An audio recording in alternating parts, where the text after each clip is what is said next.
Hi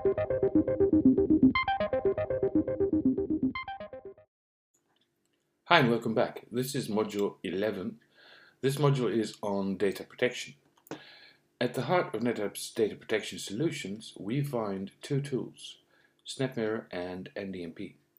Of course, there's also Metro Cluster, but that's a different story altogether, and we will talk about that in a later module. In this module, we will start with SnapMirror. SnapMirror comes in different types. The first one we'll deal with is DP, data protection. This is a disaster recovery solution. You have a volume or an SVM that runs production and another site or another SVM that is updated every so often and waits to take over the task of the production environment. XDP stands for Extra Data Protection and is used for disk-to-disk backup. If you lose your production data, you can restore it from the XDP destination. DP and XDP can be combined, so you can use the destination for disaster recovery as well as for restoring backups. RST stands for restore. We don't really have to look at that because this is an automatically created type when you restore a volume from an XDP destination. TDP stands for transition data protection and is only used when you want to migrate your data from a server mode environment to an ONTAP cluster. This is done with a transition tool, and we will not be looking at that. LS stands for load share. This type used to be available for data volumes and for SVM root volumes. Currently, it's only used for protecting the root volumes of your SVMs.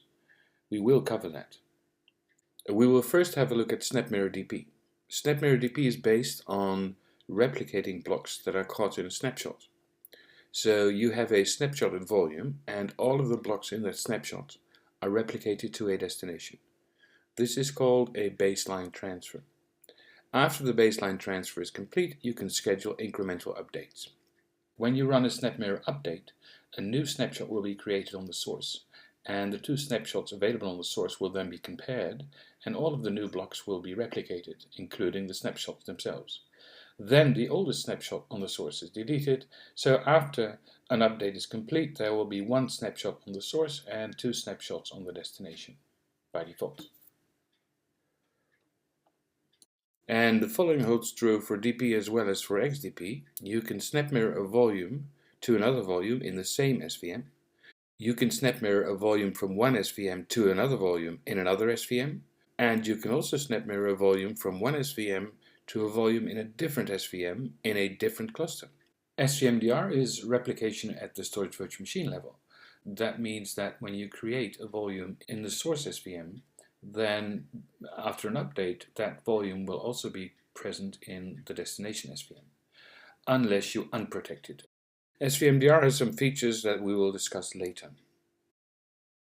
If the volumes that are part of a SnapMirror relationship are in two different SVMs, then the SVMs will need to be peered. This is some sort of trust, and this trust works both ways. So if you peer two SVMs, you will be able to create SnapMirror relationships from SVM1 to SVM2 and the other way around. If you want to create a relationship between two SVMs in two different clusters, you will also have to peer the clusters. Peering two clusters also involves the creation of intercluster lives. Every node in the cluster has to be able to communicate with every other node in the other cluster, so you will need a full mesh network for the intercluster SnapMirror relationships. These intercluster lives do not necessarily need dedicated ports, so the intercluster live can share a port with other lives. Now, before we can set up the SnapMirror relationships, we will have to peer the clusters. So we will first create the intercluster libs, then we will peer the clusters, we will create two storage virtual machines, and then we will peer the storage virtual machines. We see that there is no peering yet. The first thing we do is we create the intercluster libs. So the IP address is arbitrary, and I'm going to use 192.168.10.10 for the first intercluster live on node 1, and the home port is E0C. And we create the second intercluster live for the cluster 1, which is on node 2, and the address is 11. So we've got two lives set up for the role intercluster. We do the same for cluster 2, which will be the intercluster live with the role intercluster, and the home node is of course 1 because it's a single node cluster, and the address is 12 and the port is E0C. After we've done that, we can start peering the two clusters based on the IP addresses we just created. So we run cluster peer create, and the address is the remote intercluster live. We enter a passphrase twice. It tells us that we should use the same passphrase on the other cluster. As we can see, availability is unavailable and authentication is pending. And now we run the same command, obviously with the first intercluster live as the peer intercluster live, and we enter the same passphrase again. And after that, both clusters will have been peered, and availability is available and authentication is okay. Now we have to create storage virtual machines. First, let's check whether there's any peering between SVMs already. And as we can see, there's no peering yet. We also do not have the storage virtual machines yet. We're going to call the storage virtual machines SVM1 on both sides, but the names have to be unique. So we're going to add the cluster name to the SVM. So we call the first one CL1_SVM1, subtype is default, and we have to specify the root volume and security style, and the first SVM is created. Then we go to the second node and we do the same thing, but we call it CL2_SVM1, and the SVM is created.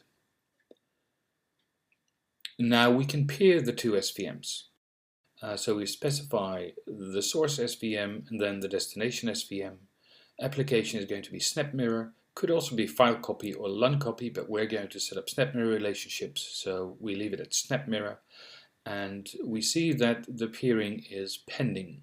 We have to accept the peering on the second cluster. So we run vserver peer accept, and we specify the subsequent storage virtual machines. And we check again and we see that the peering is a fact. In the next lab we will use these two SVMs, these two peered SVMs, for our first SnapMirror DP relationship.